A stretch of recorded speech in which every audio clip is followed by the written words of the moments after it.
Next સવાલ માટે ધર્મીન પટેલ અમદાવાદથી જોડાઈ ગયા છે એમના સવાલ સાથે. જી સર, સવાલ પૂછો આપનો. મેમ, અદાણી પાવર પડ્યા છે 87 રૂપિયાના ભાવના 25 શેર, ઓલમોસ્ટ 4 વર્ષથી હોલ્ડિંગ, અને હજુ બીજું વર્ષ 1.5 વર્ષ સુધી વાંધો આવે ને એવું નથી, તો હોલ્ડ કરાય હવે કોઈ ફિક્સ એસએલ ઉપર સેલ કરવાનું ઓકે, તો હજી પણ તમે એકાદ વર્ષ પ્લસ માટે હોલ્ડ કરી શકો છો. 4 વર્ષથી હોલ્ડ કરી રહ્યા છે. નિયરલી 460 રૂપિયાનો તમને નફો બી થઈ રહ્યો છે. That's good. પણ શું કરવું જોઈએ? ટેકનિકલી ચાર્જ કેવા લાગે જીગરભાઈ? એમને હજી એકાદ વર્ષ 1.5 વર્ષ હોલ્ડ કરવું હોય તો કરી શકાય, કે થોડો પ્રોફિટ બુક કરવો જોઈએ, કે શું કરવું જોઈએ?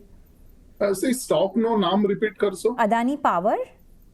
ઓકે, અડાની પાવરમાં જે રીતે ચાર્ટ સેટઅપ છે, ડેલી ચાર્ટ અગર આપણે જોઈએ તો બહુ લાંબુ કન્સોલિડેશન ચાલી રહ્યું હતું અરાઉન્ડ નવેમ્બર 2022 થી લઈને કરન્ટલી જ હમણાં એક બ્રેકઆઉટના લેવલ્સ દેખાઈ રહ્યા છે, તો આને હોલ્ડ કરવાની જ સલાહ રહેશે.